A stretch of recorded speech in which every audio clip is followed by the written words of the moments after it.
ரீசெண்டா ஒரு ரெஸ்டாரண்ட்ல வாழை இலை விருந்து போடுறோம் வந்து ட்ரை பண்ணி பாருங்கன்னாங்க. ஆனா அதுல ஒரு ட்விஸ்ட் இருக்கு. அது என்னன்றத சொல்றேன். வீடியோ கொஞ்சம் ஃபுல்லா பாருங்க.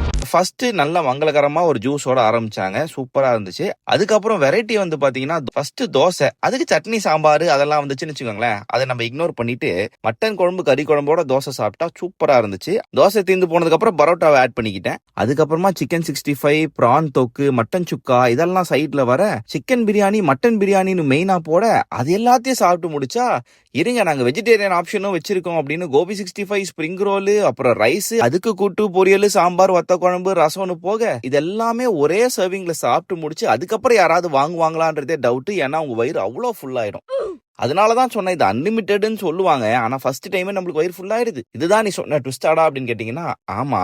ஆனா இன்னொரு லேசான ஒரு ட்விஸ்டும் இருக்கு. நான் ஃபர்ஸ்ட் டைம் போய் சாப்பிட்ட அந்த ஒரு மெனுவோட வெரைட்டி இருந்தது இல்லையா, அது வந்து இன்னொரு நாள் எதர்ச்சியா போய் சாப்பிடும் போது கொஞ்சம் கம்மியா இருந்துச்சு. அது ஏதோ ஆனிவர்சரி ஆஃபர்னு ஒன்னு போயிட்டு இருந்துச்சான் கம்மியான பிரைஸ்ல. மெனுவையும் கம்மி பண்ணிட்டாங்களான்னு எனக்கு தெரியல. ஆனா சர்வீஸ் வந்து பாத்தீங்கன்னா ஃபர்ஸ்ட் டைம் வந்து கேட்டு கேட்டு போட்டாங்க. இன்னொரு நாள் போகும்போது கேட்டு கேட்டு வாங்க வேண்டியதா இருந்தது. அண்ட் இந்த ரெண்டு விஷயமும் நான் நோட் பண்ணேன். அது உங்ககிட்டயும் சொல்லிடுறேன். நீங்க யாராவது அங்க போயிருந்தீங்கன்னா உங்களோட எக்ஸ்பீரியன்ஸ் என்ன அப்படின்றத சொல்லுங்க. போகல அப்படின்னா கண்டிப்பா ட்ரை பண்ணி பாருங்க. டேஸ்ட் எல்லாமே ரொம்பவே சூப்பரா இருந்ததுங்க. எங்க கென்னடி காமன்ஸ் ஸ்கார்பரோல இருக்கிற ஹக்கா பாய்ஸ் தோசா பாய்ஸ் தான்.